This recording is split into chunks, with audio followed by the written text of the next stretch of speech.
Heyo people! We got a little update on the new systems in Aura Kingdom Impact, and oh boy, some people are not gonna like this. Let's start with the good though. The weapon switching system has been expanded on. It looks like they're going for something similar to Final Fantasy XIV.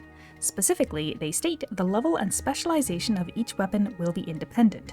So what I'm taking from that is that you will have a new stat for weapon level, not the same as the current weapon mastery path system or your character level. They also note that your envoy path and specialization will be saved on swaps. This is neat. I like to use my Ravager class for farming items due to the Fire Bounce skill, so I keep the drop rate bonuses on its mastery, even though it's otherwise a DPS waste. You could equally tailor classes for specific circumstances. I'm imagining you might plan out classes with elemental damage against specific elemental targets and swap to whichever will be best per dungeon, as long as you're willing to build all those classes anyway. If they keep the cooldown at 10 minutes, that's about what a full 3-1 party hell run of a dungeon takes when you're geared up. Next up, they've expanded a little on the new class Floating Cannon. The first note is that this class will have skills with dual attribute damage. Based on what I read in the Japanese blog post last time, I'm not sure whether this will be element switching, like a mode for fire and a mode for ice, or a skill that is two attributes at the same time. Sounds like the damage calculation based on elemental skill damage might be real messy if it's the latter. They've also mentioned this new class will have an ability to change the target's elemental attribute. This is interesting, but we'll have to wait for more info for how it works, as that's literally all they've said so far. I will note they have specified that this class is global exclusive, so I'm anticipating that we will not see this class on the existing servers, at least definitely not immediately. And for the last of what I will call the good news, free Eidolons? They will apparently be running a crossover event where creatures will pass through the dimensional gate and become Eidolons. I think it's likely this will be crossovers from X Legends' other games, though, in other regions, they have had crossovers with IPs other than their own in the past. Anyway, they have specified that this will be free if you participate in the event campaign, so you know I'll be watching out for that and let you know so you don't miss it. Now, the bad news. And whether this is bad news will probably depend on your opinion.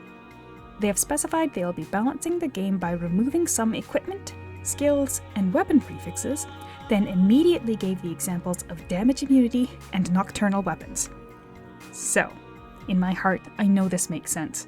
Persephone, who has a 10-second damage immunity effect, trivializes a lot of content. Even on our server, she was nerfed already.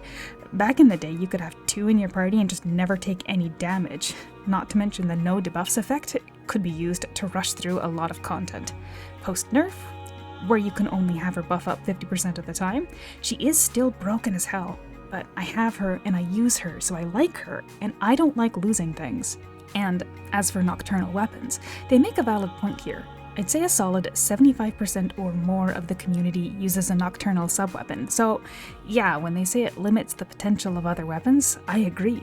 It's basically a no-brainer to use a noct sub, but the existing player base might find this to be pretty uncomfortable, and Bard sub is probably going to be king again since you won't have easy sustain options on most other classes as a sub. We'll have to wait and see whether or not Eidolon buffs that include like lifesteal or just debuff immunity will also be killed in this skill cull, and maybe other skill effects will be changed. I'm thinking Otohime's bonus damage for every hit for 10 seconds may also be adjusted. That is just speculation. I just think that effect is the next most broken of all the Eidolons. In terms of removing equipment, not sure what to read that as. Removing certain gear slots? Or are we talking emblems, anima, and holy spirits? Or do they mean removing sets of gear? We'll see. And to round it out, they will be adjusting dungeon difficulty and boss mechanics. They say they want to move away from repetitive cycles, but again, I'm curious about what that means because some of their mechanics in dungeons are... Well, right now I'm thinking about the carts, which we tend to use Persephone to ignore and run past, so I will reserve judgment on whether this is good or annoying. They've also decided to revisit the way that the card collection, titles, and Eidolon archives work. Good. I think that's the biggest hurdle for newer to mid-level players to clear on our current servers. And finally, a little opinion here, It seems to me like X-Legend regrets the way the meta in the original game developed, but even though they have nerfed existing effects in the past, whether it be Nocturnal versus Boss nerf or the immunity debuffs nerf, it makes sense that they can't make too many changes to things that people have spent money on. If you can't trust that the items you're getting will keep their effects, there's no way to trust that new items or Eidolons won't be changed if they turn out to be too broken too. I still can't see myself moving to AK Impact full-time, but I am interested in seeing what they do with over 10 years of experience and hindsight. That's all the new info we have for now. Thanks for stopping by. If you're more interested in the current AK, I'll be aiming to release my normal AK patch update by Sunday as usual. As a helpful tip, I'll be trying to differentiate between my Impact and normal videos with the thumbnail design so you can tell at a glance. Aura Kingdom Impact videos will have a black background, and I'll stick to my normal screenshots for old Aura Kingdom.